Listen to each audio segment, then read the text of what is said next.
By this time you know how to declare variables and to put values inside of variables and even retrieve values from those variables to, say, display on the console. But it's really important that you know how to get user input. A program isn't going to be very special if the user doesn't have any sort of interaction with it. So that's what we're going to look at in this demonstration.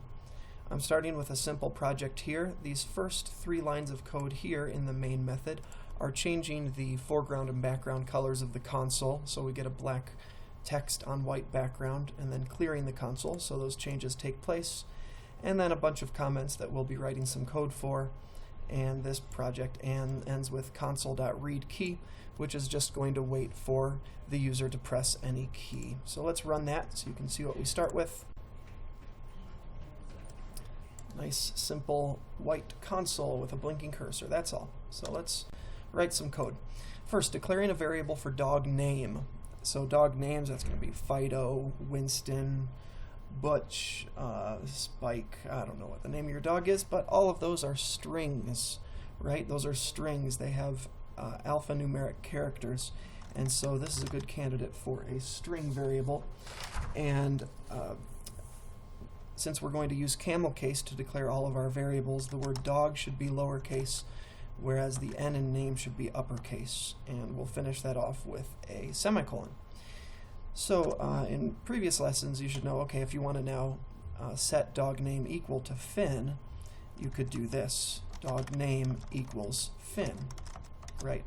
But I don't want to do that. I want the user to be able to enter in a dog name. I don't want them to have to go into the code here to enter in a dog name. I want them to do that on the console. So let's get rid of that and go to this next comment here. Prompt the user to enter their dog's name. This is going to be a simple console.write. And I'll explain why we're using console.write instead of console.writeLine in a minute.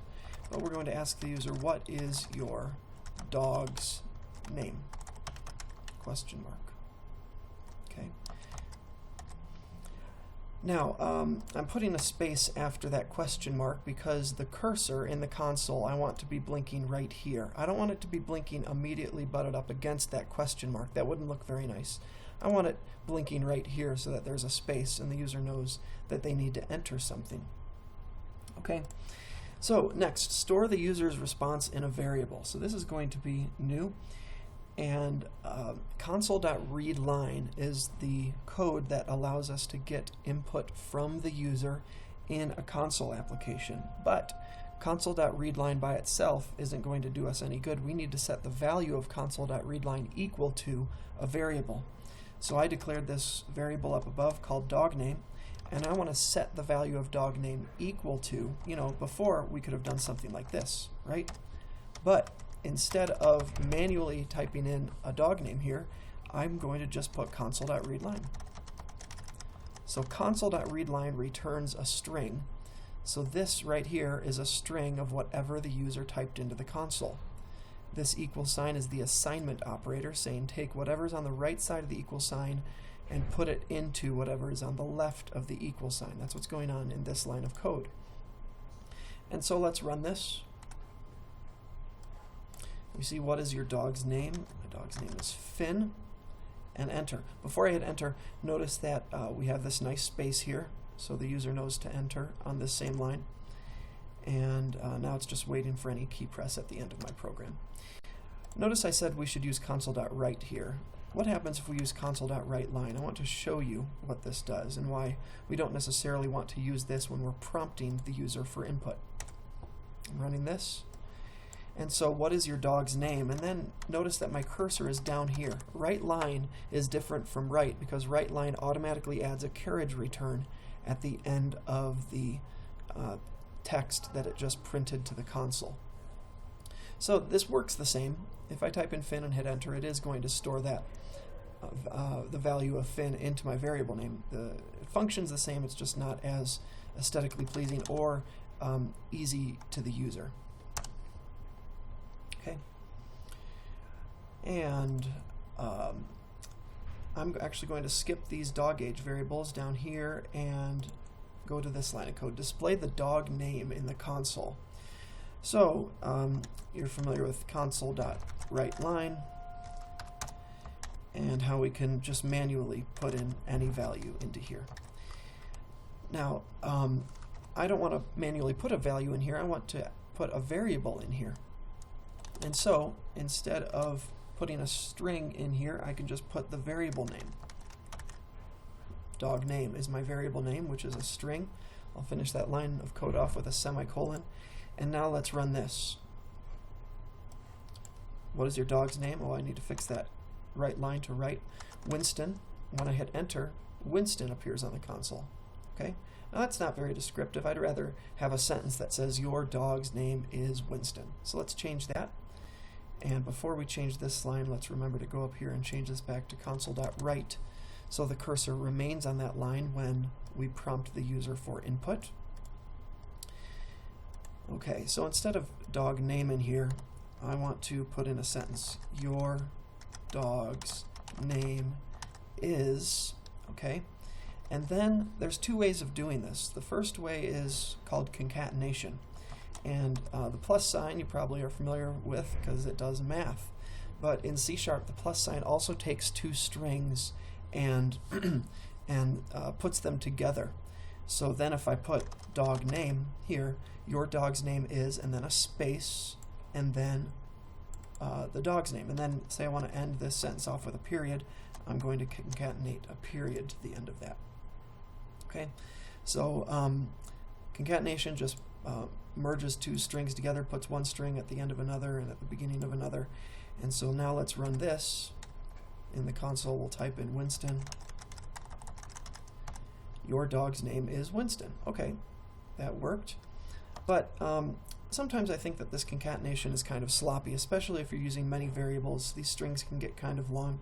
So let me show you what I think is a better way, and that's by using tokens. So we still have this string that says your dog's name is space, and I'm going to put in this token. This token is a number starting with 0 surrounded by curly braces.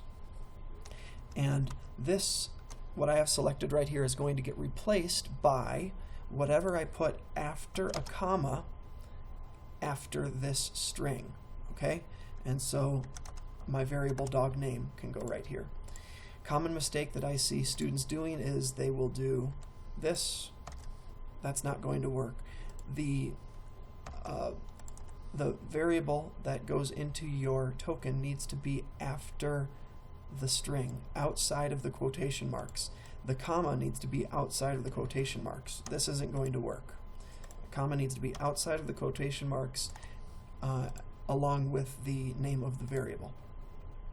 So this will give us the same output we had before with concatenation, and it looks a little cleaner in our code.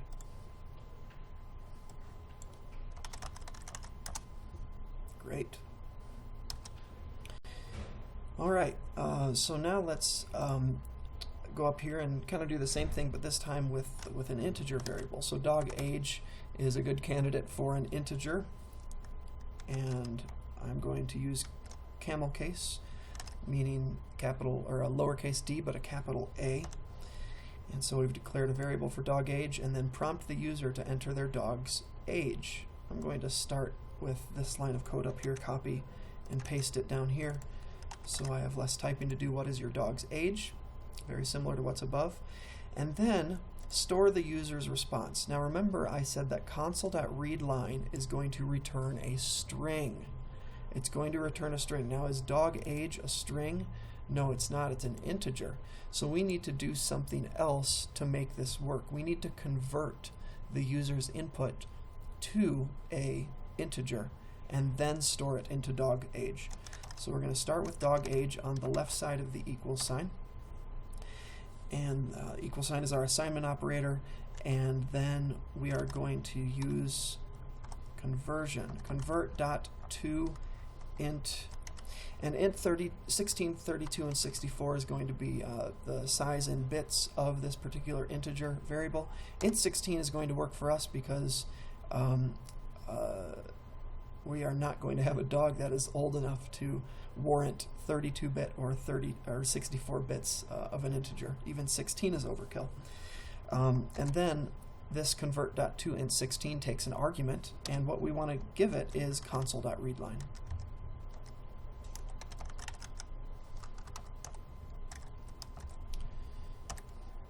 So let me explain everything that's going on in here. First, I'm going to explain this from the inside out. So in the inside, we have console.readline. That is taking what the user types into the console. And then what's it going to do with that? It's going to convert that to an integer. And so that item, or the number that was typed into the console and converted to an integer, it is then getting stored with this equals operator, the assignment operator, into the dog age variable. If I did not convert to a 16 integer, then we would get an error. We would get a syntax error because 16, if say the user typed in 7 for the dog age, 7 would actually be treated like a string like this, and that's not what we want. We want dog age to store the value of 7. Okay, this is an integer, this is a string. Dog age can store values like this. Dog age cannot store values like this. Okay, and let's display dog age in the console just like above. I'm going to copy this line and paste it, and let's do your dog is token 0 years old. And what do we want to replace token 0 with? We want to replace it with dog age. And oftentimes students forget that this is a zero-based numbering system, so they think, oh, it's my first token, I can put a 1 in here. And these tokens need to start with 0. Okay, so now let's run this and see how our program's doing. Dog's name is Winston, and Winston is 4 years old. There we go. So both of those console write lines are pulling from those variables and displaying it properly. We are storing user input correctly into our variables. And then let's have a little fun here. Let's do some math and calculate dog years of our dog. So let's declare a variable for dog years, and let's make that an integer. And then to calculate dog years, that's going to be the age of the dog in human years times 7, right? So dog years, we want to set that equal to dog age multiplied by 7. The asterisk is our multiplication operator. So we are taking this expression and setting it equal to, or assigning that value to, this variable here. And then let's display dog years in the console. And let's actually let's start this one from scratch because I want to use 2 tokens this time. Console.writeLine. So I want to say Winston is 28 in dog years. So how do I do that with 2 tokens? So token 0 I'm going to use for the name of the dog, and token 1 I'm going to use for the dog years. And then the first argument after the string is going to be my dog name,